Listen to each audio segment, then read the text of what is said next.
Ay, nasundan nila tayo. Alam ko, Bobet. Kaya magtago ka na lang. At ako na ang haharap sa kanila. Pumasok ka na sa drum na yan. Pero marami sila, Tay. Tumakas na lang po tayo. Hindi tayo makakatakas. Maaabutan din nila tayo. Haharapin ko na lang sila. Magtago ka na. Kahit anong mangyari, huwag kang lalabas. Humingi na lang po tayo ng tulong sa mga taga rito. Walang tutulong sa atin, Bobet. Lahat ng tao dito ay takot sa kanila. Kaya walang sino man ang makikialam. Tignan mo mga kapitbahay. Lahat sila nakasilip lang. Pero hindi sila lalabas para tumulong. Sige na, magtago ka na. Huwag nang matigas ang ulo mo. Sige po, Tay. Mag-iingat po kayo. Ang dami nila. Nasa bubungan ng iba. Sabi ka naman sa iyo. Huwag mo akong kakalabanin, Hector. Dahil ang sino mang kumakalaban sa akin, pinatatahimik ko. Isa akong pulis.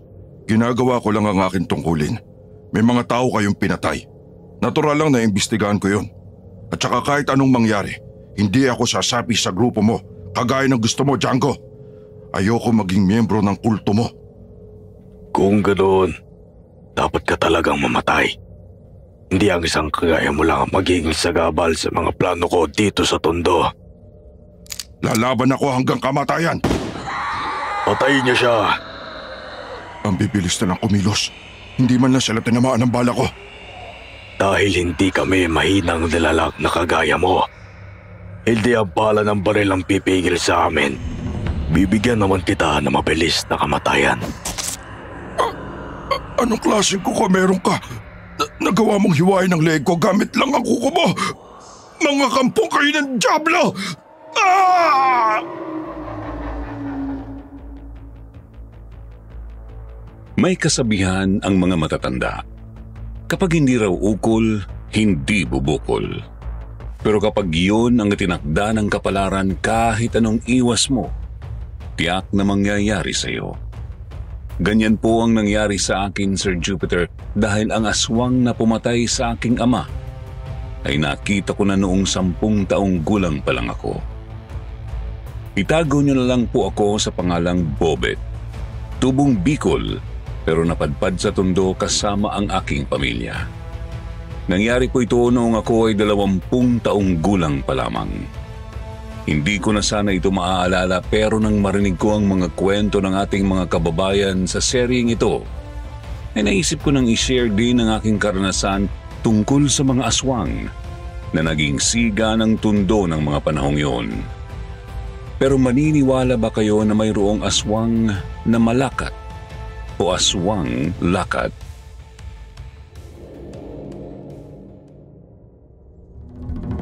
Akala ko pa naman ay tigasan ka, Hector.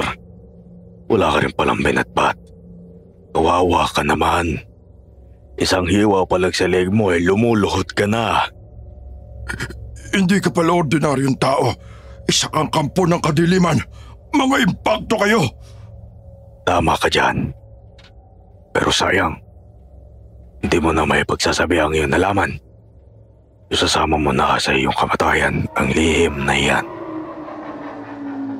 Halos hindi ako humihinga habang nakasilip sa butas ng drum kung saan nakita kong napapaligiran si Itay ng mga lalaking nakasuot ng mga itim na damit. Ang pinuno nila ay nilapitan si Itay. Sinabunutan kaya napatingala si Itay. Nakita ko na umagos na sa leeg niya ang maraming dugo dahil sa malaking hiwa doon na kagagawan ng matalim na kuko ng lalaki na tinawag ni Itay sa pangalang Django. Nakita ko nang bumaon ng matatalas na kuko ng lalaki sa dibdib ni Itay. Nakuha niyo ng puso niya, kaya wala siyang buhay nang bumagsak. Itay ko! Sa lahat ng nakakarinig sa akin ngayon, sarado niyo ang mga bibig niyo, kung hindi ay babalikan namin kayo. Puputulin ko ang mga dila niyo at papatayin ko kayo lahat. Matutulad kayo lahat sa taong ito. Pinuno, walang sino man ang pwedeng kumalaban sa atin dito. Sa atin na ang buong Tondo. Iyon ang dapat mangyari. Tatakutan nila ang grupo natin. Kahit ang mga pulis na kagaya nitong si Hector, kapag kinalaban ng grupo natin, dapat mamatay. Tayo na. Umalis na tayo dito. Nang makita kong tumalikod ng mga pumatay kay Itay, kaagad akong lumabas ng drum. Dinampot ko ang baril ni Itay at kaagad ko silang pinaputukan. Dalawa sa mga ayon ang tinamaan ko pero hindi man lang nasugatan ng malubha kahit na tinamaan sa katawan ang mga yun. Hangal ka kung inaakala mong mapapatay mo kami ng ganoon lang kadali. Mga impakto kayo. Pinatay niyo ang Itay ko. Mamamatay din kayo lahat! Nag-aaksaya ka lang ng pala, binata. Sayang nakaligtas ka na sana kung hindi ka nakialam. Tapusin niyo ang angal na yan. Pambihira. Naubusan na ako ng bala. Mga kapitbahay! Tulong! Tulungan niyo ako! Walang sino man ang manglalakas loob sa taga rito na tulungan ka at kalabanin kami. Napilitan akong tumakbo para iligtas ang aking sarili. Nakita ko na nagtatalunan sa mga bubungan ng bahay ang ibang mga lalaking humahabol sa akin. Ang iba naman ay mabilis ang pagtakbo sa iskinita. Nagpatuloy ako sa pagtakbo hanggang sa makita ko ang isang nakabukas na pintuan ng bahay. Kaagad akong pumasok at sinikap na hindi makagawa ng ingay. Natakasan ko ang mga humahabol sa akin. Makalipas ang mahabang oras, natiyak kong umalis na ang mga humahabol sa akin, kaya binalikan ko si Itay. Itay! Itay ko! Mga kapitbahay! Tulungan niyo ako! Para niyo na nga matulong! Bakit wala man lang lumabas para tulungan ako? Natatakot pa rin kayo kahit wala na pumatay sa aking ama! Lahat ng taga rito takot sa grupong yon. Kaya huwag ka nang umasa pa na mayroong tutulong sa'yo. Ate Grace, mabuti at dumating ka! Halika na, Bobet. Buhati mo na yung bangkay ng iyong ama. Tutulungan kita para makaalis na tayo dito. Anong klaseng mga tao sila, Ate Grace? Bakit nagtatalas sa mga kuko nila? Tsaka ang bibilis nilang kumilos. Ang tanging impormasyon na alam ko lang sa kanila ay miyembro sila ng kulto na sumasamba sa Diablo. Kaya meron silang katangian na ganun. Huwag ka na mag-alala, Bobet. Mabibigyan din ng katarungan ng kamatayan ng Itay mo pagdating ng araw. Pulis ka nga pala, Ate Grace. Sana nga maiganti mo ang aking Itay. Patayin mo ang mga walang iyang yun. Oo, Bobet. Iyon ang gagawin ko. Muli kong pinagmasdan ang baril ni Itay. Isinukbit ko sa likuran ko tapos ay binuhat ko ang walang buhay niyang katawan at naglakad kami sa eskinita. Nakikita ko ang mga nakaawang na bintana sa bawat bahay na aming dinadaanan. Nakasilip sila sa amin ni Ate Grace pero isa man walang lumabas. Lahat sila ay natatakot na mapagbalingan ng galit ng grupo ni Django. Hanggang sa makalabas na kami ng eskinita, isinakay namin sa owner-type jeep si Itay at dinala sa morgue. Sige na, Bobet. Umuwi ka na muna sa inyo at ipaalam mo sa nanay mo yung nangyari sa Itay mo. Ako nang bahala dito. Sige, Ate Grace. Alis na ako. Ikaw na muna ang bahala kay Itay, ha? Sige, alalayan mo ang nanay mo. Tiyak na mabibigla siya sa mga nangyari sa Itay mo. Oo nga, Ate Grace. Hindi ko alam kung paano ko ipapaliwanag to kay Inay. Gulong-gulo ang isipan ko nang makaalis nga ako sa punerarya at nagtuloy na akong umuwi sa amin. Nanlalaki ang mga mata ni Inay nang makitang maraming dugo sa aking damit. Naninigas ang aking mga paa na parang ayaw humakbang papasok sa aming bahay. Kaagad akong sinalubong ni Inay at nanginginig ang mga kamay na hinawakan ng aking mukha. Kitang-kita ko sa kanyang mukha ang matinding takot at pag-aalala. Bobet, anak. Anong nangyari sa inyo? Puro ka dugo. May sugat ka ba? Napaaway ka ba, anak? Wala akong sugat, Nay. Pero bakit ang dami mong dugo? Ano bang ginawa mo? Magsabi ka sa akin ng totoo, anak. Ano ba nangyari? Bakit ka umiiyak? Ang hitayanday lang kaya puro dugo ang damit ko, Nay. Pero sana wag po kayo mabibigla. Lakasan niyo po ang inyong loob. Anong nangyari sa itay mo, Bobet? Sabihin mo sa akin. Nasaan ang itay mo? Patay na po ang itay, Nay. Nakasagupa niya ang grupo ng kulto. Yun yung kaso na hawak niya. Napatay siya, Nay. Diyos ko, bakit mo pinabayaan ang aking asawa? Nasaan ang itay mo, Bobet? Nasaan na siya? Nasa punerarya na siya, Nay. Tinulungan lang ako ni Ate Grace na dalhin doon si itay. Samahan mo ako sa iyong ama, Bobet. Gusto ko makita ang iyong ama. Sige po, Nay. Tayo na. Nang makabalik kami ni Inay sa punerarya ay itinuro sa amin ni Ate Grace kung nasaan si Itay. Lumapit kami ni Inay doon sa isang stretcher. Hilam ang mga mata ni Inay sa luha ng dahan-dahan niyang hawakan ng kumot na nakatakip kay Itay. Dahan-dahan niya iyong ibinaba at lalong lumakas ang pag-iyak niya nang makita ang bangkay ng aking ama. Hector! Ito na nga ba yung sandali kinatatakutan ko? Ang makita ka sa ganitong kalagayan.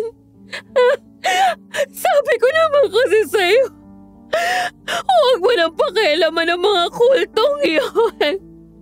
Ang tigas ng ulo mo. Patawarin niyo po ako, Nay. Kasama ko po ang itay pero wala po akong nagawa.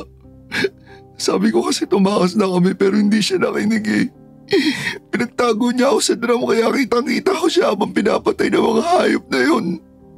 Huwag mo nang sisihin ang sarili mo, Bobet. Kung nagkataon naman na lumabas ka sa pinagtataguan mo, baka dalawa na kayo ng itay mong napahamak. Wala ka rin naman magiging laban sa kanila.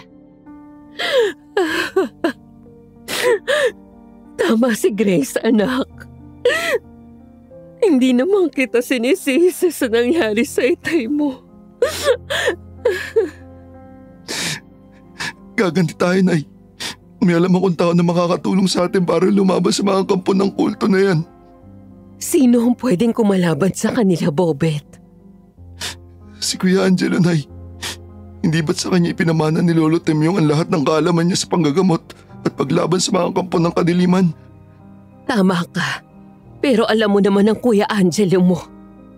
Kung saan-saan nakakarating yon. Lalo na kapag mayroong humihingi ng tulong sa kanya. Baka wala na siya sa Bicol. Susulatan ko po siya, Nay. Sana nga lang matanggap niya kung sakaling nasa Bicol siya. Matapos nga ang mahabang oras ay naisaayos na ang bangkay ni Itay.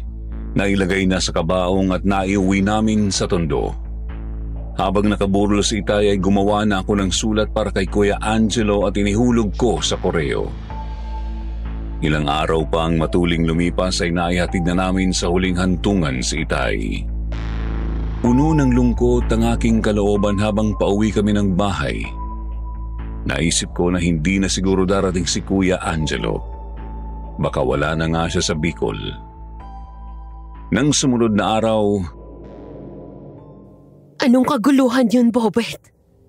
Ang dinig ko po meron na namang natagpo ang patay dun sa kanto, Nay. Sandali lang po, aalamin ko. Nako, nakakatakot na talaga sa lugar na ito. Lalo na nung mula nang dumating ang mga kultong yan. Tiyoko na sila na naman ang may kagagawa ng krimeng yan. Sandali nga po at aalamin ko. Hoy, Bobet! Bumalik ka nga dito! Pambihirang bata yun. hindi ko na nga pinansin ang pagtawag sa akin ni Inay. Tuloy-tuloy akong sumunod sa mga taong papunta sa kanto. Hanggang sa makarating ako roon at makita ko ang isang lalaking duguan na nakagapos sa poste. Nakayuko yun at maraming dugo sa mukha. May hiwa din sa liig at mayroong malaking sugat sa likod. Likha iyon ng mga matutulis na kuko na parang isang patalim na kayang hiwain ang katawan ng tao. Kagaya yun ng pagkamatay ni Itay. Nang maalis na sa pagkakagapos ang lalaki at maihiga na ay nakilala ko siya. Si Nonoy pala yan. Kilala mo ba siya, Bobet? Oo, Ate Grace. Isa siya sa mga informer ni tatay. Ang pagpatay sa kanya ay kagaya sa iyong ama. Tiyak akong mga kulto ang may kagagawa nito. Pinatahimik na rin nila si Nonoy. Maaaring tama ka, Ate Grace. Kasi nang oras na mapatay si Itay, si Nonoy talaga yung kausap niya. Sabi kasi ni Nonoy, alam na niya yung kuta ng mga kulto. Kaya nga lang, hindi na sila nagkita. Kasi nga, nakalaban na ni Tatay yung mga yun. Sandali. Parang mayroong laman ng bibig ni Nonoy. Oo nga, Ate Grace. Parang papel yata. Kunin mo nga. Oo, tama ka. Papel nga at mayroong nakasulat dito. Parang address to ah. Ate Grace, hindi kaya yun yung lugar kung saan yung kuta ng mga kulto na yun? Pwedeng ganun nga, Bobet. Kailangan ma-report ko kaagad dito sa presinto. Gusto mo bang sumama? Sige, Ate Grace, sasama ako. Gusto ko makatulong sa kaso ni Itay. Nang makarating nga kami ni Ate Grace sa presinto ay kaagad nga siyang gumawa ng report. Kaya naman noon din ay nagsagawa ng follow-up operation ng mga pulis. Pinuntahan namin ang address na nakuha namin kay Nonoy. Isa pala yung sarado ng pabrika na matagal nang nakasarado. Pinasok yun ng mga pulis pero kahit isang miyembro ng sinasabing kulto ay wala silang nakita. Puro makinarya na hindi umaandar at mga kung ano-anong malalaking kahon lang ang naroon. Nang lumabas kami ng lumang pabrika, mukhang natunugan na nila ang pagdating natin, kaya nag-alisa na sila. Oo nga, Ate Grace. Saan na kaya sila nagpugad? Yan ang hindi ko alam. Talagang mailap ang grupo nila. Ang problema kasi ayaw makipagtulungan ng mga tao. Lahat natatakot sa kanila. Babalikan ko si Mang Julian. Baka may maitutulong siya sa atin. Dati rin siyang nagbibigay ng impormasyon kay Itay noon. Mag-iingat ka, Bobet. Mainit na sa'yo ang grupong yun. sa sinabing yun ni Ate Grace ay kinabahan ako. Paano nga ay parang nakaramdam ako na mayroong mga matang nakatingin sa amin na kanina pa nagmamasid. Kaya naman nagpalingalinga ako hanggang sa makita ko ang isang lalaki na nakatingin nga sa amin. Nasa di kalayuan ito at nang makita ako ay agad na umalis. Ate Grace, ang lalaking yun. Parang meron siyang nalalaman. Na makita niya ako nakatingin sa kanya, umalis agad. Lucas, Torres, kayo na muna ang bahala dito ha. Bobet, tayo na. Sundan natin ang lalaking yun. Sige Ate Grace, nakasunod ako sa'yo. Ayun siya, Bobet. Alam na niya na sinusundan natin siya. Doon siya sa iskinitang yung pumasok. Mag-ingat tayo. Mukhang sinadya niyang magpahabol para makarating tayo dito sa basketball court. Tama nga si Ate Grace. Nang makarating kami sa basketball court ay nagulat kami nang lumabas mula sa pinagtataguan ng dalawa pang lalaki na mahahaba ang mga balbas. Mapupula ang mga mata at nakasuot ng itim na damit at mayroong mga dalang karit o yung ginagamit ng mga magsasaka na panggapas sa palay. Kaagad na bumunot ng baril si Ate Grace. Bakit niyo ako sinusundan ha? Dahil kahina-hinala ang kilos mo. May kinalaman ka ba sa pagkamatay ni Nonoy? E ano naman ang gagawin mo ngayon kung sasabihin ko na may alam ako sa nangyari sa madaldal na yon? Naalala ko na Ate Grace, isa din siya sa mga pumatay kay Itay at tumabol sa akin. Kung ganun, kailangan mo sumama sa akin sa presinto. Meron kami mga bagay na kailangang itanong sa'yo. Paano kung hindi ako sumama sa'yo? May magagawa ka ba? Meron! Pupwersahin kitang sumama sa akin at kahit anong mangyari, kailangan kitang madala sa presinto para sagutin ang mga tanong namin tungkol sa mga nangyaring krimen. Pangarap mo lang yan, miss. Kahit anong mangyari, hindi ako sasama sa'yo. Mga kasama, bigyan nyo ng leksyon ng mayabang na babaeng yan. Anong klaseng mga tao ba to? Ang liliksi nila. Ang taas tumalon. Nakarating ka agad sa bubungan ng bahay. Inilagan lang nila mga bala mo, Ate Grace. Walang kwenta ang baril mo, hangal ka. Ako naman. Nagulat kami ni Ate Grace nang kumilos na si Roman. Singliksi siya ng pusa na nakalapit sa amin. Nagawa niyang agawin ang baril ni Ate Grace at matapos ay sabay niya kaming itinulak. Kapwa kami tumumba ni Ate Grace. Nang muli kaming lapitan ni Roman para sana saktan ulit ay mayroong taong tumulong sa amin ni Ate Grace. Tinadyakan niya si Roman matapos na maagaw ang baril. Tumalsik sa dingding ng bahay si Roman. Hindi na kayo naya? Tatlong lalaki laban sa isang mainang babae. Mga duwag kayo. Pati ang bubungan ng bahay, ginawa niyong taguan. Panghas ka. Ang lakas ng loob mong pakialaman ang ginagawa namin dito. Alam mo ba ang ginagawa namin sa mga nagpapasikat? Ginigilitan namin ng leeg. Magagawa niyo lang iyan sa mga taong walang kakayahang lumaban sa inyo. Huwag mo akong ipare sa kanila. Mayabang ka. Mga kasama, bigyan niyo ng leksyon ng mayabang na lalaking yan. Sige, lumapit kayo. Pero hindi na akong gustong malaman eh. Oh, lamunin mo ang asin. Diyan ang ginagawa namin sa probinsya para makilala namin kung anong klase ang aming kalaban. Napaso siya sa asin, Kuya Angelo. Oo, kasi hindi naman sila ordinaryong tao. Pinagandaan ko na ito nung mabasa ko ang sulat mo. Ngayong natitiyak ko na kung anong klaseng nilalang sila, kaya di ko na sila papatawarin. Hangali ka talaga para gawin mo sa akin tauhan yan. Mga kasama, salakayin niyo ang probinsyanong yan. Oh, ano pang tinatangaan niyo dyan sa bumungan ng mga bahay? Hindi niyo ba susundin ang pinuno niya? Mumba na kayo dyan at harapin ako. Sabay na tumalon pababa sa bubungan ng dalawang lalaki na mayroong hawak na karit. Sinalakay ng mga ito si Kuya Angelo. Kahit anong bilis ng mga yon, waring nakikita ni Kuya Angelo ang mga kilos ng mga yon. Kaya naiilagan niya ang bawat pagtaga ng mga lalaki. At nang siya naman ang kumilos gamit ang isang patalimay na saksak niya ang isa sa dibdib, agaw buhay iyong bumagsak. Nang muling sumugod ang ikalawang lalaki ay sa dibdib niya rin tinira. Kaya napilitang tumakas si Roman. Kuya Angelo, mabuti at dumating ka. Oo nga eh. Sakto lang ang dating ko. Mabuti nga tatagpuan ko kayo agad. Kung hindi, baka tinatad na kayo ng mga aswang na iyon. Aswang? Anong sinasabi mong aswang? Mga miyembro ng kulto ang mga yan. Yun ang akala nyo. Pero ang totoo, mga aswang lakad o yung tinatawag na aswang malakat ang mga yan. Kaya ganoon sila kaliksing kumilos. Ang tawag namin sa probinsya sa mga yan ay mga bandidong aswang. Kasi kapag nagpugad sila sa isang lugar, lahat ng taong naroon ay natatakot sa kanila. Ay, dito pala sila nagpugad. Pero nakakaya mo silang sabayan, Kuya Angelo. Ang galing mo. Iyon ay dahil alam ko ang mga kilos ng mga kagaya nila. Marami na kasing pagkakataon na may nakaharap ako sa kagaya nila. Bihira silang gumamit ng mga anyong hayop. Mas gusto nila ang anyong tao pa rin.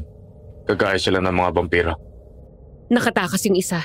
Siguradong magsusumbong yun sa mga kasamahan niya. Iyon ang gusto ko mangyari para madali kong makaharap ng aswang na pumatay sa akin, Tio Hector. Pagbabayarin ko siya ng mahal. Siya nga pala, Kuya.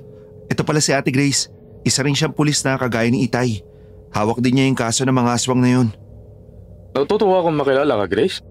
Swerte naman pala ng pagluwas ko kasi makakilala ako ng isang magandang babae kagaya mo. Hindi ka lang pala magaling makipaglaban. Magaling ka rin mang bola. Aba, hindi yun bola. Totoong sinabi ko. Ay nako, bago pa ako maniwala sa'yo, tatawag na ako ng baka para makuha mga bangkay ng mga... Nasaan ang mga bangkay na yun? Bakit abo na lang nandito? Ganyan talaga ang nangyayari sa mga namamatay na aswang na tinatamaan ng mga bentitadong bagay. Yung iba ay natutunaw na parang asin. Yung iba naman ay nagiging abo. Ngayon ako naniniwalang aswang nga sila. Tama pala yung kwento nitong si Bobet. Na yung pumatay sa kanyang amay, humahaba yung kuko. Na halos talim ng patalim. Sumama ka muna sa amin ni Bobet. May ilang bagay kang dapat malaman tungkol sa kanila para kung maulit ang ganitong pagkakataon ay magagawa ang pagtanggol ang iyong sarili. Hindi kasi sapat ang baril mo laban sa kanila. Aalis na sana kami sa lugar na yon nang makita namin na isa-isang nagbukas ng kanilang mga pintuan at bintana ang mga taga roon. Lumabas sa bahay ang iba. Ang iba naman ay sumilip sa bintana. Lahat sila ay natutuwa sa ginawa ni Kuya Angelo. Nagsimulang magpalakpakan ang mga tao roon. Kuya Angelo, natutuwa sila sa ginawa mo sa mga bandidong aswang na yon. Marami pong salamat sa inyong lahat. Sana po ay magtulungan tayong lahat para labanan ng mga salot na kagaya nila. Hindi man natin sila mapatay. Pwede naman natin silang itaboy paalis sa lugar na ito. Tama po si Angelo. Kung meron kayong impormasyon kung saan nagkukuta ang mga yon, sabihin niyo lang sa amin. Kailangan nating magtulungan para sa katahimikan ng lugar na to. Huwag yun ang hintayin na isa sa mga mahal niyo sa buhay ang mabiktima nila. Sumang-ayon naman sa sinabi ni Ate Grace ang mga taong naroon, kaya naman umalis na kami roon. Sumama sa aming bahay si Ate Grace at may mga ilang bagay na itinuro sa kanya si Kuya Angelo kung paano malalabanan ang mga aswang na malakat. Pwede ko pang mahiram ang baril mo, Grace. Bakit? Anong gagawin mo? Yung mga bala ng baril mo ang kailangan ko. Lalagyan ko na 20 datong langis mula kay Padre Pio para magamit mong panlaban sa makagaya nila. Sige, mabuti nga yung naisip mo, Angelo. Ngayong alam na nila na mayroong mga lumalaban sa kanila. Tiyak na nag-uulol na sa galit ang pinuno nila. Mag-iingat kayo. Patraidor kung sumalakay ang mga yun. Nakahanda naman akong para harapin sila, Tia Nena. Mas mahirap nga nakalaban ng mga aswang sa probinsya kasi maraming kagubatan, kakawayan ng mga pagtataguan. Silang dapat nakabahan dahil nasa syudad sila. May elektrisidad na dito. Pero kailangan nyo pa rin mag-ingat. Kasi ang mga aswang na yun ay nakakaya palang gumala kahit tirik na tirik ang araw. Opo, Tia Nena. Pero mas mapanganib sila kapag gabi na. Mas malakas sila dahil dilim ng gabi. Pero simulang mamayang gabi, hahantingin ko sila. Igaganti ko si Tio Hector. Mabilis nga ang naging paglipas ng mga oras nang sumapit ang dilim.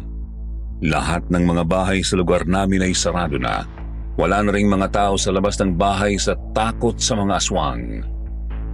Walang maririnig kung hindi ang mga alulong ng mga aso na nakakakita sa mga nilalang na gumagala sa dilim. Nagkatinginan kami ni Kuya Angelo nang makarinig kami ng mga kalabog sa mga bubungan. Diyan na sila. Mabuti naman at sila na ang lumalapit sa akin. Nasa bubungan sila, Kuya. Anong gagawin natin? Kunin mo yung wire na ginamit ko kanina. Yung mahaba. Gugulatin natin ng mga wangas na ito. Tiyak na manghihisay sila ngayon kapag gumapang na si Yero ang kuryente. Litsyong aswang kayo ngayon. Sige, idikit mo na sa Yero ang kuryente na yan para matarantay ang mga nasa bubungan ng bahay.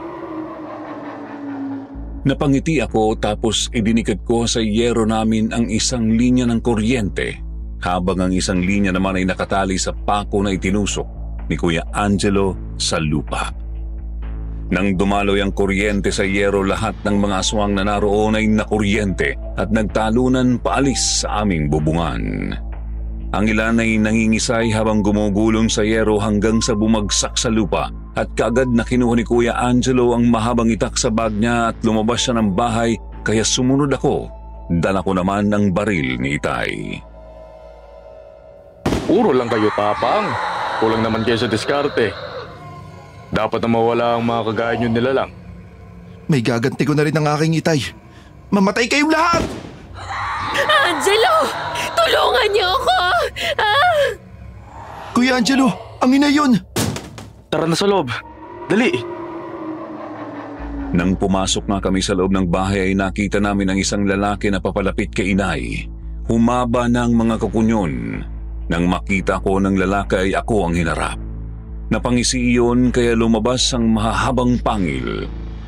Alam ko ang nasa isipan niya. Maiilagan lang niya ang mga bala ng baril ko pero mayroon na akong plano. Hinintay ko talaga na dambahin niya ako. Nang makalapit na siya sa akin, saka ko ipinutok ang hawak kong baril. Ngayon tiyak na tatamaan na kita. Nakatutok na sa bunganga mo, di ba? Bobet! Nasaktan ka ba? Hindi naman, Kuya Angelo. Nabaril ko na siya bago pa ako makagat. Mabuti naman kung ganun. Bantayan mo na lang si Tia Nena at ako na ang bahalang humarap sa mga aswang na nasa labas. Mag-iingat ka, Kuya. Bobet! Anak! Salamat at iniligtas mo ko sa walang yang halimaw na yan. Isa na ang nasingil ko, Inay. Naiganti ko na sa kanya ang Itay. Nang lumabas si Kuya Angelo ay sumilip ako sa bintana ng aming bahay. Buong tapang niyang hinarap ang dalawa pang aswang na natitira. Isa doon ang galit na sumugod. Humaba ang mga kukunyon para atakihin si Kuya Angelo pero ginamit niya ang mahabang itak para putulin yun. Napasigaw sa sakit ang aswang. Napaatras pero hindi na nagawa pang tumakas. Nasaksak na siya ni Kuya Angelo. Ang isa naman ay binaril ko at tinamaan sa ulo. Walang buhay iyong bumagsak. Sakalang naglabasan ang mga kapitbahay namin. Patay na ba sila, kuya? Oo, patay na sila. Alisin mo na ang kuryente sa bubungan ng bahay. Baka tayo naman na mabiktima niyan. Sige, kuya. Ako nang bahala doon. Wala na kayang kasamahan ng mga yon, Angelo? Hindi ko po tiyak, Tia Nena. Kaya hindi tayo dapat maging kampante. Pwede na po kung kayo magpenga. Ako na lang ang magbabantay sa paligid. Sige, malalim na nga ang gabi eh. Pati ikaw, Bobet. Magpahinga ka na din. Sige, kuya. Kahit papano, nabawasan na ang bigat ng kalooban ko. Kasi isa na sa kanila ang nasingil ko.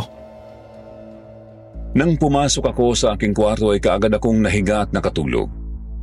Muli kong napanaginipan ang pangyayari noong 10 taong gulang pa lamang ako at nakatira pa kami sa probinsya kung saan isang aswang ang nakita ko na pumatay sa isang babae.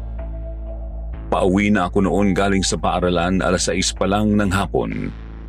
Sa takot ko ay napasigaw ako kaya hinabol niya ako. Aswang! Tulungan niyo ako! May umahabol na aswang sa akin! Pasaway ka talagang bata ka. Mapapahamak pa ako ng dahil sa'yo. Kapag nahuli kita, kakainin ko pati ang utak mo. Hindi mo ako matatakasan. Tulong po! Tulungan niyo ako! May aswang! Bobet! Bobet! Gumising ka! Nananaginip ka! Kuya Angelo, napanaginipan ko yung aswang na nakita ko ng bata ko. Siya rin yung pumatay kay Itay. Totoo ba ang sinabi mo, Bobet? Totoo, kuya. Yung aswang na nakita ko nun sa probinsya, yung pumatay kay Ate Glenda, nandito siya sa Tondo. Kaya pala bigla silang nawala noon sa probinsya natin. Dito pala sila nagpugad. Marami na silang kasalanan sa akin. Sadyaan ko yun, di ba? Oo, kuya. Yun ang narinig ko na tinawag sa kanya ng mga tauhan niya. Kilala mo pala siya? Oo. Nang mabiktima niya si Glenda ay tinugis namin ng pamilya niya. Ilan sa kanila napatay namin pero nakataka si Django. Kaya nang ituro sa akin ni Lolo Temyong ang lahat ng nalalaman niya sa pagkikipaglaban sa mga aswang, kaagad kong pinag-aralan. Hinanap ko sila kung saan-saan. Hindi ko sila nakita. Nandito lang pala sila. Kung ganun, kapalaran na talaga ang may kagustuhan na magkita-kita tayong muli. Kung noon natatakot ako sa kanya, ngayon hindi na kasi meron siyang utang sa akin. Igaganti ko ang aking ama. Ikaganti natin sila, Bobet. Ngayon nandito na ako. Tayo naman nangahanap sa kanila. Nang sumunod na araw ay gumawa kami ni Kuya Angelo ng mga dagdag sandata na panlaban sa mga aswang. Bumili kami ng mahahabang pako. Nilagyan yon ng mga sima at ibinabad sa lason. Bumili din kami ng malalapad na goma at alambre at gumawa kami ng pana. Noon muling dumating si Ate Grace. May mga aswang na sumalakay sa aming bahay kagabi. Mabuti na lamang at mayroong mga bakal na nakaharang sa pintuan at mga bintana. Kaya hindi sila nakapasok sa loob. Ganoon talaga ang mga aswang. Kapag mayroon silang gustong gawin, hindi sila titigil hanggang hindi yun natatapos. Pero kailangan pa rin natin mag-ingat. Hindi sa lahat ng pagkakataon ay makakalabang tayo sa kanila. Nag-iisip din sila ng paraan kung paano tayo tatapusin. Delikado kapag palagi kang mag-isa, Grace. Kung gusto mo, dumito ka na lang muna habang hindi natatapos ang problemang to. Oo nga naman, Ate Grace. Mas maganda kung sama-sama tayo. Pwede nga po yun, Aling Nena. Angelo, salamat ah. Salamat saan? Sa pagliligtas mo sa amin ni Bobet. At sa pagtuturo mo sa akin kung paano sila labanan. Nakita ko yung mga aswang na tinamaan ko kagabi.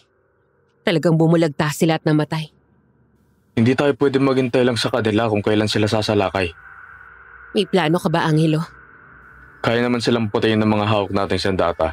Kaya naisip ko na kagaya na ginagawa ko sa probinsya, ako na ang humahabol at humahanap sa kanila. Samahan niyo ako dahil kabisado niyo ang pasikot-sikot dito sa Tondo.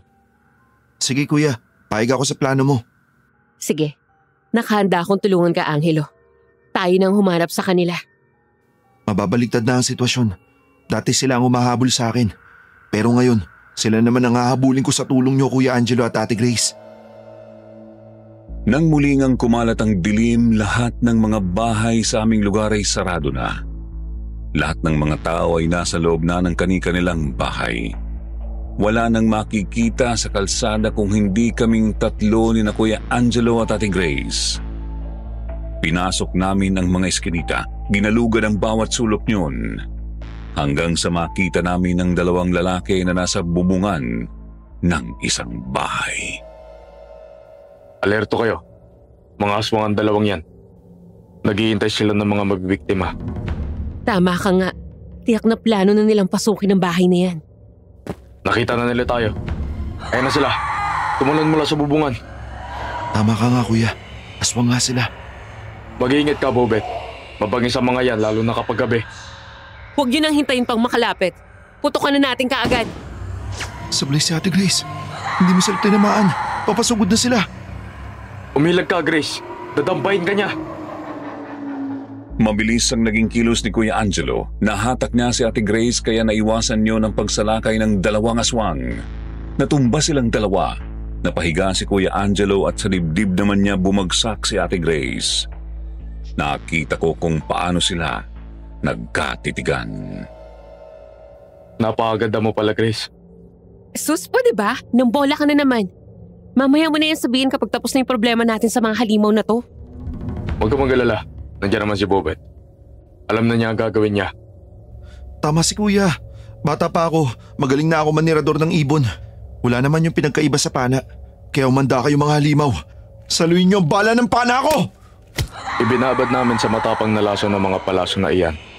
Kaya kahit bunutin mo, hindi ka pa rin makakaligtas. Ang galing mo, Bobet. Nasapul mo yung isa. Ako nang bahala dun sa isa. Yari sa akin yan. Hindi mo tinamaan. Nakatakbo siya. Pabulin natin. Tuloy-tuloy nga naming hinabol ang tumatakas na aswang. Hindi namin siya tinigilan hanggang sa masukol namin sa tambakan ng mga sirang sasakyan. Wala na siyang nagawa ng tagain siya ni Kuya Angelo. Walang buhay na bumagsak ang aswang. Grace, mag-iingat ka naman. Aba, ayaw ko mabiyudo agad. Bakit ka naman mabibiyudo? Hindi naman kita asawa. Ayaw nga pala. Magiging asawa pa lang pala. Naku, Angelo, ako nga ay tigil-tigilan mo. Kakakilala pa lang natin. Baka maniwala ako sa mga pambobola mo. Hindi naman yung pambobola. Totoo yun. Hindi naman ako marunong magbiro, di ba, Bobet? Oo, Ate Grace. Talagang kapag nagsabi si Kuya Angelo, totoo yun. Naku, at nagkampihan pa kayong dalawa. Nagkatawanan kaming tatlo. Sa paglipas nga ng mga araw at gabi na palaging magkasama sina Ate Grace at Kuya Angelo ay tuluyan ang nahulog ang kanilang loob sa isa't isa. Natuwa ako nang malaman kong magkasintahan na sila. Pero habang natutuwa ako ay galit naman ang nararamdaman ng mga bandidong aswang na gustong maghari-harian sa tondo dahil sa patuloy namin silang tinugis at madalas ay si Ate Grace ang nagiging pain namin. Nagpapanggap siyang isang babae na nagbebenta ng aliw sa gabi. Sayang lang ang pagod mo, babae. Hindi mo rin kami matakasan. Isa kang hangal kung iniisip mo na makakaligtas ka pa ngayong gabi. Kayo ang hangal dahil kumagat kayo sa bitag ko. Anong ibig mong sabihin? Hindi siya nag-iisa, Django. Kayo naman ang naisahan namin ngayon. Nasaan kayo? Mga kasama, hanapin niyo sila. Kapag nahuli niyo, iharap niyo sila sa akin. Ako ang puputol sa dila ng mga yan. Bago pa makakilos ang mga tauhan ni Django ay nagliparan na ang mga pana na mayroong mga lason. 3 sa mga aswang ang tinamaan. Kagad na bumula ang mga bibig ng mga iyon sa matapang na lason na taglay ng pana. Dahilan para magulat si Django at tumalon palayo kay Ate Grace. Nakatalon siya sa bubungan ng bahay. noon kami lumabas sa madilim na sulok na aming pinagtataguan. Matagal din tayong hindi nakita, Django. Angelo? Ikaw ba yan? Aba, hindi mo pa rin ako nakakalimutan? Mabuti naman kung ganon. At paano ko naman nakakalimutan ang taong pumatay sa ilan sa aking mga mahal sa buhay? Binibigyan ko lang ng hustisya ang pagkamatay ni Glenda. Kung saan-saan kita hinahanap. Wala ka na pala sa probinsya. Dito ka na pala naghasik ng lagim. May nawala kang mahal sa buhay. Ganoon din ako. Patas na tayo, Angelo. Bakit naman kailangan pa natin maglaban kung pwede naman tayong maging magkasangga, hindi ba? May bago ka pang atraso na dapat mong bayaran. Dito mismo sa Tondo, pinatay mo ang tiyo Hector ko. Talagang wala kang pagbabago. Kahit saan ka makarating, nasa dugo mo pa rin ang pagiging bandidong aswang. Tama si kuya. Hindi ka namin mapapatawad sa ginawa mo sa aking ama. Nasaksihan ko yun. At kung natatandaan mo pa, ako din ang nakasaksi nang patayin mo si Ate Glenda. Tama nga. Ikaw nga yung batang iyakan na hinahabol ko noon. Ikaw ang dahilan kung bakit nabisto ang lihim ng aking pamilya. Kaya naging mahirap ang buhay namin sa Bicol. Kaya napilitan akong umalis doon at magpalipat-lipat ang lugar dahil sa paghabol sa akin ni Angelo. Kapalaran na ang gumawa ng paraan para muli tayo magkita-kita, Django. Talagang ayaw mo akong tigilan kahit saan ako magpunta. Hindi ko inaasahan na magkikita pa tayo muli. Mabuti na lang at marami na akong naging tauhan bago dumating ang pagkakataong ito. Angelo. Ang pagsasabi mo dyan?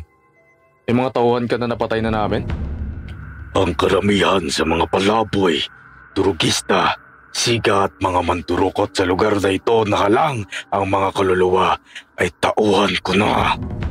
Nahawa na sa pagiging malakat ko. Napakasama mo talaga, Django. Wala ka talagang konsensya.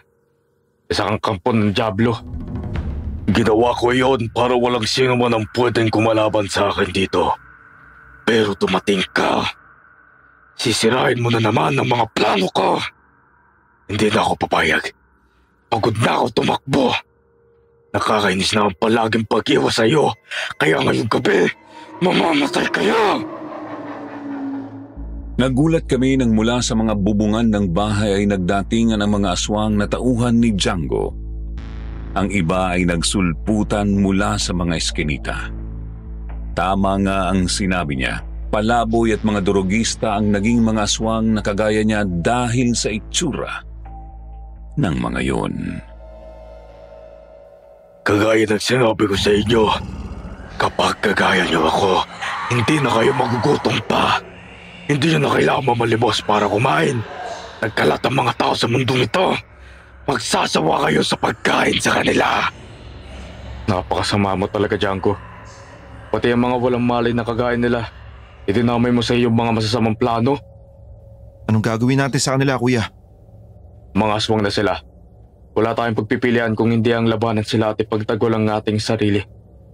Ngayon, tapos na ang paghahabol mo sa akin, Angelo. Ito na ang iyong katapusan.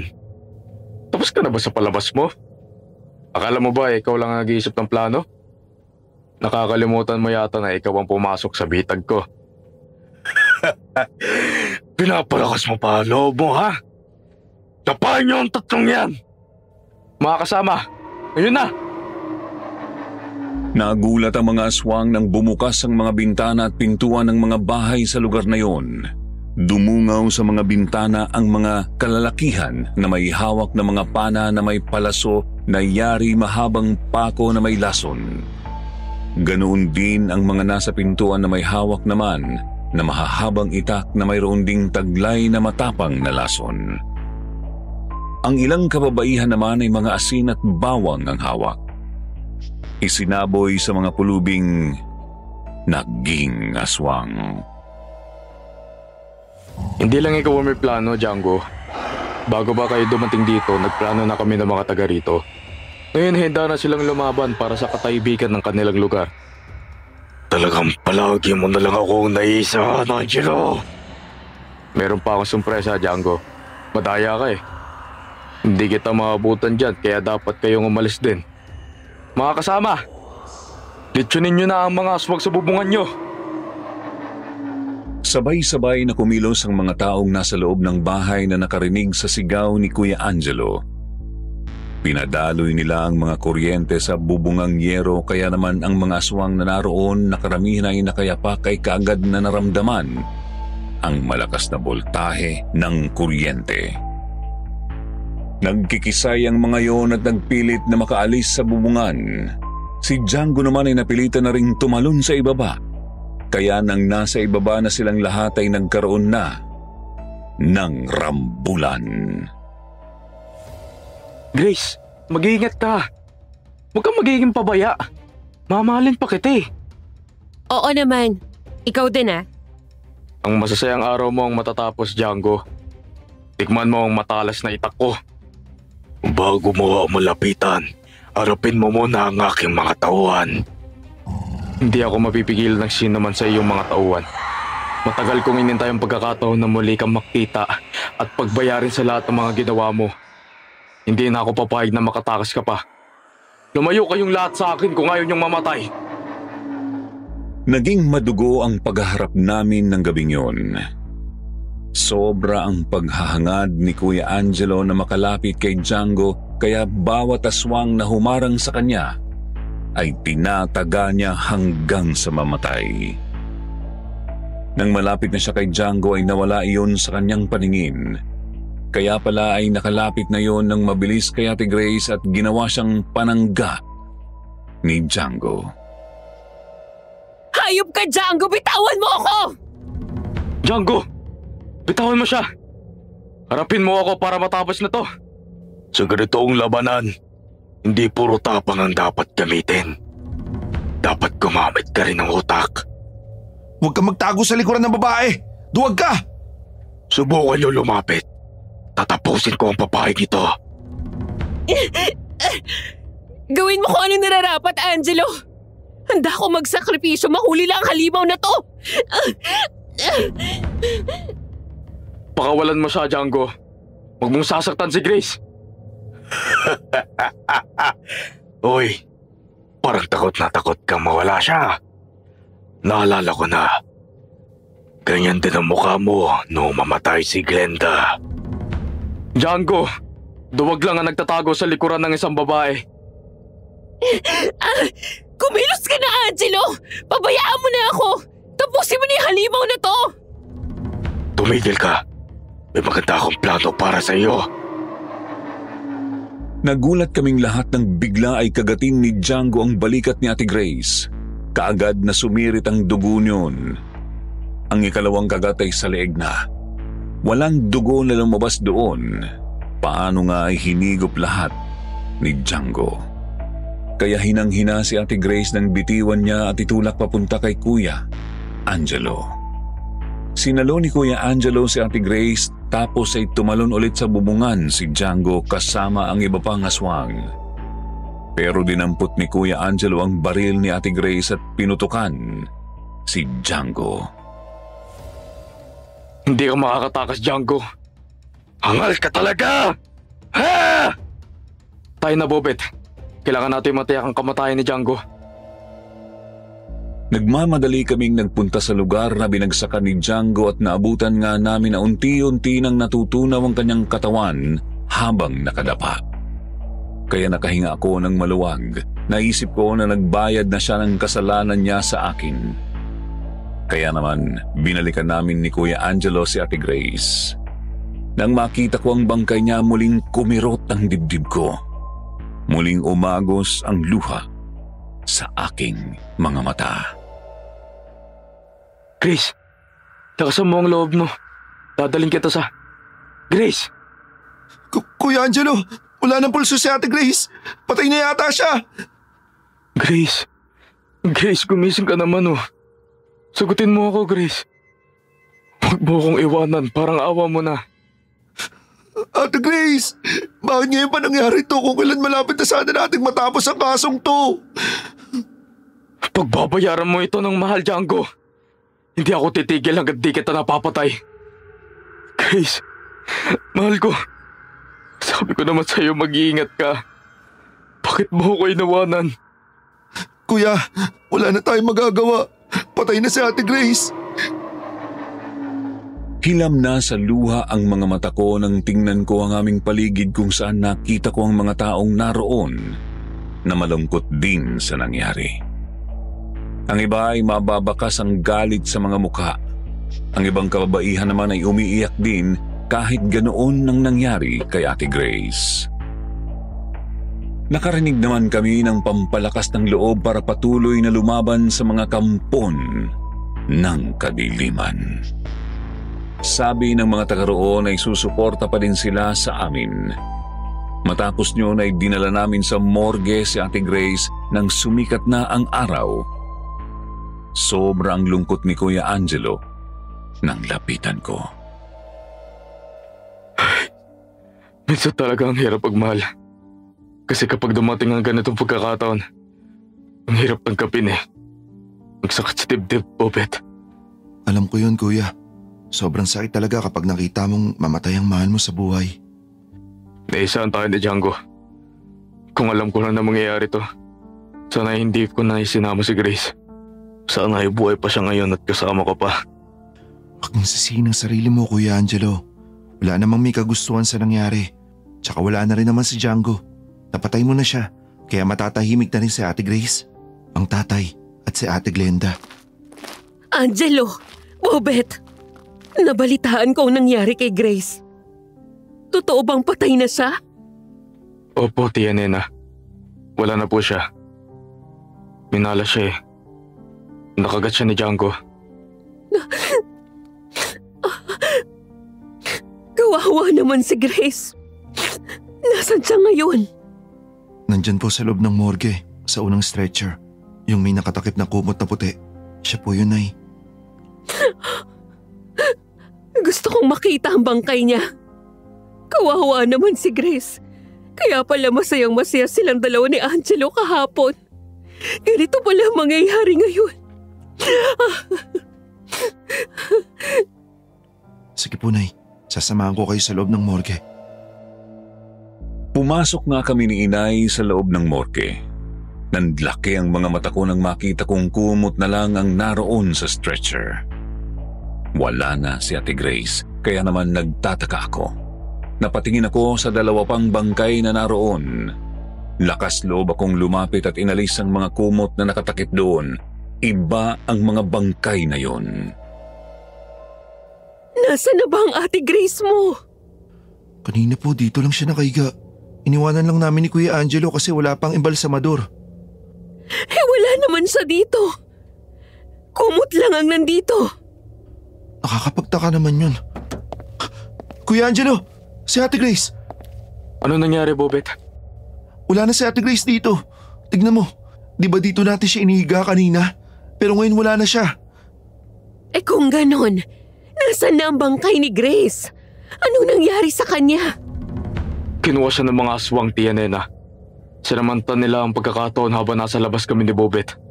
Meron pa kasing natitirang mga tauhan si Django. Sigurado ka ba, Kuya? Bakit naman siya kukunin ng mga aswang? Kinuha nila ang bangkay ni Grace para lalo ang galitin. Para masira ang lahat ng mga diskarte ko. Dahil napatay natin ang pinuno nila. Oo nga, Kuya. Tama ka nga. Aswang nga ang kumuha sa kanya. At dyan sa pintuan sa likuran dumaan. Ugaling hayop talaga ang mga aswang na yon. Wala silang mga konsensya. Pinatay na nila tapos ngayon, kinuha pa nila ang bangkay niya. Kawawa naman si Grace. Kailangan na natin kumilos, Bobet. Kailangan natin makita ang kuta ng mga aswang na yon. Mabawi ang katawan ni Grace. Oo, Kuya. Tayo na. Inihatid muna namin si Inay sa amin matapos ay umalis kami ulit ni Kuya Angelo. Sa pagkakataong ito ay patuloy na tumulong sa amin ang mga kapitbahay namin para hanapin ang kuta ng mga aswang. Pero bigo kaming matagpuan yon. Pagod na kami ni Kuya Angelo kaya nagdesisyon kami na umuwi na lang muna para magpahinga. Nang makarating kami sa bahay, kaagad kaming nakatulog. Lumipas ang mahabang oras. Hapon na nang magising kami. Pagkagat ng dilim, lalakad tayo, Bobet. Kailangan makahuli tayo ng aswang ngayon.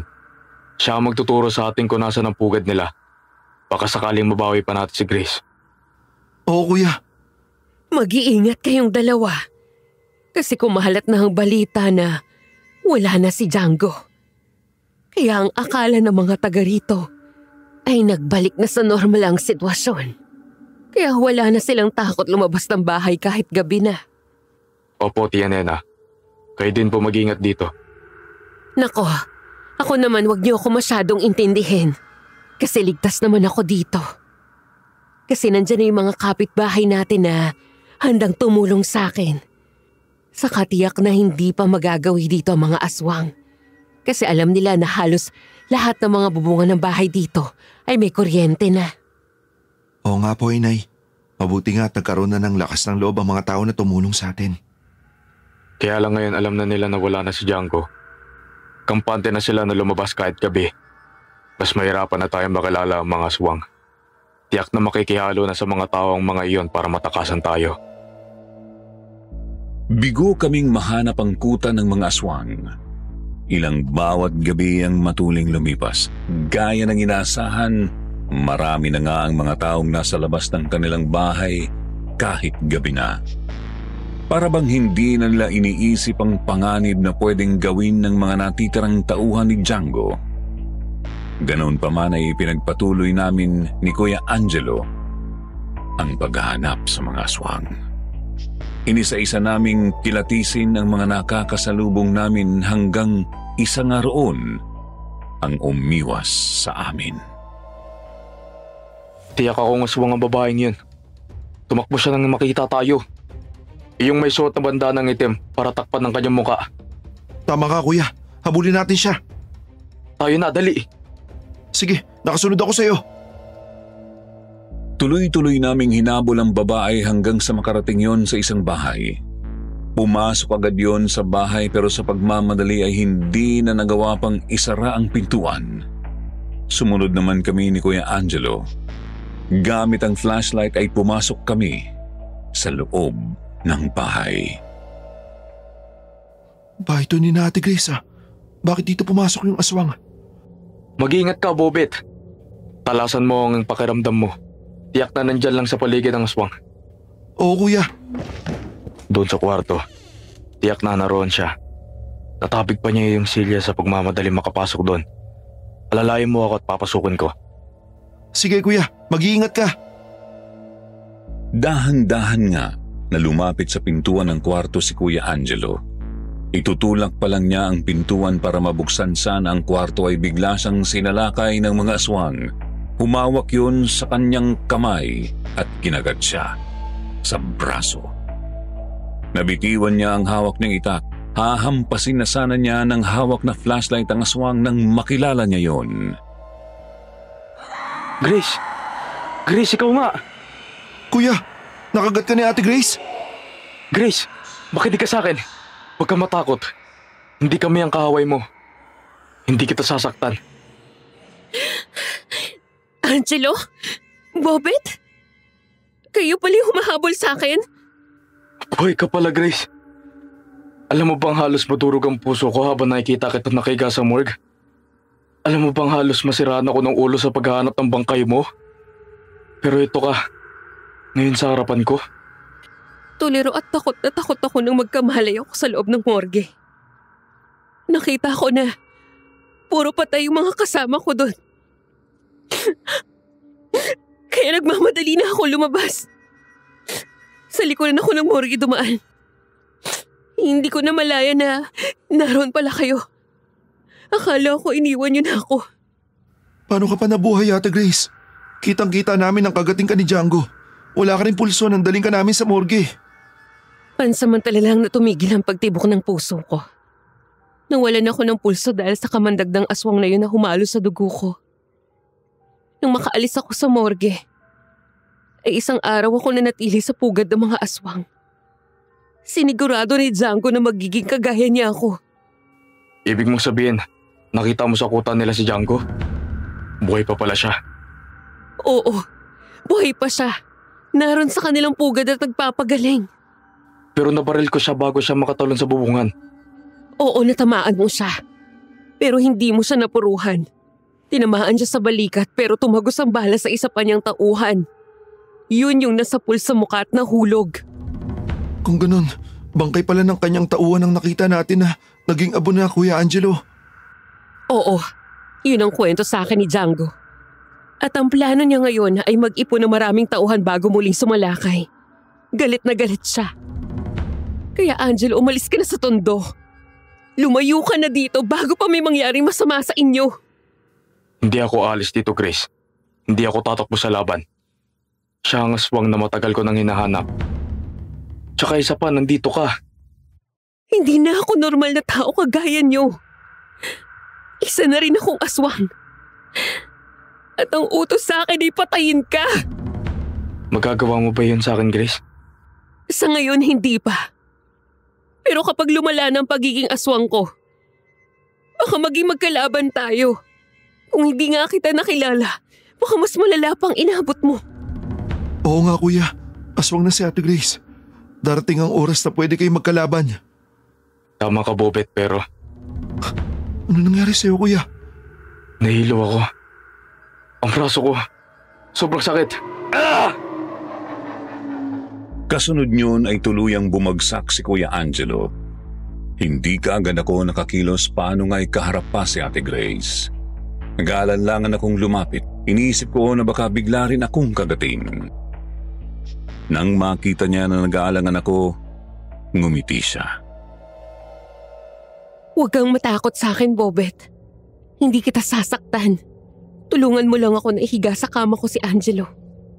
Ate Grace, kasi aswang ka na. Nagawa mo ang kagatin si Kuya Angelo. Ako pa kaya? Huwag kang mag-alala, Bobet.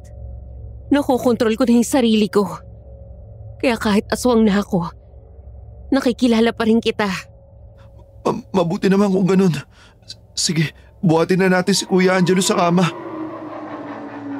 Pinagtulungan nga namin na maiayos ang pagkakahiga sa kama ni Kuya Angelo. Sa tulong ni Ate Grace ay nasindihan ko na ang mga ilaw sa loob ng bahay. Pero malamlam ang sinag ng mga bumbilya doon. Nagpunta ako sa kusina ng bahay. Nagpainit ako ng tubig at inilagay sa isang maliit na planggana. Kumuha naman ng malinis na damit sa Ate Grace. Binasa iyon ng tubig na mainit at nilinis ang mga dugo sa braso ni Kuya Angelo. Nakita ko ang dalawang malalim na sugat doon, likha ng pangil ni Ate Grace. Pasensya ka na, Angelo. Hindi ko naman gustong kagatin ka eh. Hindi kasi kita agad nakilala. Nasugatan ka tuloy ng malalim sa braso mo. Nalalamig ako, Grace. Sobrang lamig ng pakiramdam ko. Sige, yayakapin kita. Bobet, lumabas ka na muna ng kwarto. Ako na bahala sa Kuya Angelo mo. Sige po ate. Nang makita ko na nag-aalis na ng damit pang itaas si Ate Grace ay kaagad na akong lumabas ng kwarto at isinara ko na ang pintuan. Kahit naririnig ko pa rin ang daing ni Kuya Angelo ay pinaubaya ko na siya kay Ate Grace. Naupo ako sa gilid ng pintuan, di nagtagal ay tumahimik na si Kuya Angelo. Kaya naman nabawasan na din ang pag-aalala ko hanggang sa makatulog na ako doon. Lumipas ang mahabang oras. Narinig ko ang tilaok ng mga manok. Kaagad akong dumilat nang makita ko ang liwanag na pumapasok sa loob ng bahay. Kinusot ko ang mga mata ko, saka ko naalala si Kuya Angelo. Pumasok ako sa kwarto. Kuya, ano pakiramdam mo? Huwag ka nang mag-alala, Bobet. Maayos na ako. Pakiramdam ko ay mas malakas na nga ako ngayon kaysa dati. Tama si Angelo. Kaya huwag ka na mag-alala pa, Bobet. Ayos na siya. Pero kuya, bakit meron ka na ring sugat sa leeg? Huwag ka nang magtanong. Sinabi ko na maayos ako. Sige kuya, uuwi po muna ako. Baka kasi nag-aalala si inay eh. Baka hinahanap na tayo. Sige, Bobet. Kapag hinanap ako ni Tia Nena, ikaw na ang bahalang gumawa ng dahilan. Basta huwag mo sasabihin ng tungkol kay Grace, ha? Oo nga naman, Bobet. Mapagkakatiwalaan ka ba namin? Oo naman, Ate Grace. Mamayang gabi, bumalik ka dito. Ihintayin kita, ha? Lalakad tayo. Kailangan matapos na ang problemang to. Sige kuya, darating ako. Nang makalabas ako ng bahay ni Ate Grace ay nakahinga ako ng maluwag dahil sa totoo lang, takot na ako sa kanilang dalawa. Nagiba na kasi ang mga mata ni Kuya Angelo. Kulay pula na yun at kapag nagiging seryoso siya ay nagiging parang mata ng isang tigre. Nakakatakot. Naisip ko tuloy na baka kagaya na rin siya ni Ate Grace. Tama, isa na rin siyang aswang dahil nakagat siya yun. Kaya nabuo na sa aking isip na hindi na ako babalik pa doon. Bakit ngayon ka lang? Nasaan ang Kuya Angelo mo? Meron pa po siyang ibang nilakad, Nay. Pinauna niya lang po akong umuwi kasi daw po baka nag-aalala na kayo. Abay, kagabi pa ako nag-aalala sa inyong dalawa. Naisip ko na baka ano na naman na nangyari sa inyo. Sige po, magpapahinga na po ako. Sige, ako naman ay aalis muna. Doon muna ako sa Tia Delia mo sa Caloocan. Aalis po kayo? Oo, gusto ng Tia Delia mo na doon na muna ako para makalimot ako sa mga nangyari dito. Hindi naman kita pwedeng isama kasi nandito pa ang Kuya Angelo mo. Ikaw na ang bahala sa kanya. Wala na akong nagawa pa para pigilan si inay. Gusto ko rin naman na makita siyang ligtas at masaya uli. Nang makaalis na siya ay nagpunta na ako sa aking kwarto. Madali akong nakatulog dahil sa matinding pagod ng nakaraang gabi kaya hindi ko namalayan ang paglipas ng oras at muling pagkagat ng dilim. Napabalikwas ako nang maramdaman ko na mayroong ibang tao sa kwarto ko. Nang idilat ko ang aking mga mata, nakita ko sina Kuya Angelo at Ate Grace na naroon na. Kuya, nakatulog ako eh. Hindi ako nakabalik sa'yo. Kaya nga kami na ni Grace ang pumunta sa iyo eh. Para hindi ka na mapagod. Ano bang gagawin natin ngayon, Kuya, Ate Grace? Iharap kita kay Django. Gusto ka raw niyang makita eh. Kuya Angelo, isa ka na rin ba sa kanila? Nang kagatin ako ni Grace sa braso at leeg, dumalo na sa akin mga ugat ang kamandag ng isang aswang malakat. Bago pa ako nakakilos ay nakita ko ang dalawang aswang pa na dumating at itinali ang aking mga kamay. Nilagyan ng damit ang aking bibig kaya hindi na ako makasigaw. Mabilis kaming nakarating sa lumang pabrika na dati ay sinalakay noon ng mga pulis pero walang nakitang aswang. Kaya pala ay mayroong basement na malawak ang pabrika na yon kung saan doon nagpupugad ang mga aswang. At doon nga ay muli kong nakaharap sina Django at ang iba pang aswang. Kagaya ng inutos mo, Pinunong Django. Nandito na sa harapan mo si Angelo. Kagaya na natin siya. At nandito na rin ang taong kinasusuklaman mo na sinasabi mong sumira ng lahat ng magaganda mong plano. Magaling ang ginawa mo, Grace. Sa tulong mo ay naging ganap na rin isang aswang malakat si Angelo. Ngayong isa na tayo nilay. Hindi na natin kailangan na maglaban. At ngayon nandito na rin si Bobet. Siya ang magiging handa natin ngayon sa gagawin natin pagdiriwang. Napakasama mo. Kampong kayo ng Diablo. Sige na, Angelo. Ako bilang pinuno ng mga aswang malakat. Inuutosan kita na ikaw na ang pumugot sa ulo ng maingay na yan. Sige, kung ngayon gusto mo, yan ang gagawin ko. Tamang-tama kasi hindi ko naman iniiwanan itong mga itak at patalim ko. Kuya Angelo, maawa ka sa akin. Huwag mo akong patahin. Tumahimik ka, Bobet. Inilabas ni Kuya Angelo ang mahabang itak mula sa dala niyang bag. Inilabas din niya ang patalim. Lumapit siya sa akin. Seryoso siyang tumingin. Napalunok na lang ako kasi nga hindi na ako makakapalag pa dahil hawak ako ng dalawang aswang. Nang itaas ni Kuya Angelo ang itak ay tinaga niya ang mga aswang na nakahawak sa akin. Napugot ang ulo ng mga yon bagay na ikinagulat naming lahat. Anong ginagawa mo, Angelo? Hindi ako susunod sa isang kagaya mo lang, Django. Naging magkauri nga tayo pero hindi tayo parehas ng gusto ko. Tinanggap ko lang ang katauhan nito para kay Grace. Kuya Angelo, akala ko talaga kumampi ka na sa kanila. Mamaya ka na magsaya. Tapusin na muna natin to. Bobet, ang pana at baril mo. Nandyan lahat sa bag. Maraming salamat, Ate Grace. Angal ka talaga, Angelo. Sa palagay mo ba ay matatanggap ka pa ng mga taong pinibigyan mo ng proteksyon kapag nalaman nila na isa ka na ring aswang malakat? Kung ano man ang mangyayari sa akin pagkatapos ito, wala ka nang pakialam. Ako ang magiging aswang na magbibigay ng malaking problema sa mga kagaya nyo. Hindi ko kakainin ng mga inosenteng tao. Mga kagaya nyo ang kakainin ko. Ginawa mo kaming halimaw, kaya ikaw at ang mga tauhan mo ang kakainin namin. Nagkamali ka sa plano mo. Lalo mo lang akong pinalakas, Django. Ngayon ay magagawa ko na ang lahat ng kaya niyong gawin, kaya umanta kayong lahat. Patayin silang tatlo! Sumunod naman kay Django ang kanyang mga tauhan. Sumugod ang mga yon kina Kuya Angelo at Ate Grace pero lahat ng yon ay isa-isang bumagsak at namatay. Dahil bukod sa aswang na nga sina Kuya Angelo at Ate Grace ay mayroon pa din silang mga sandata na panlaban sa kanila.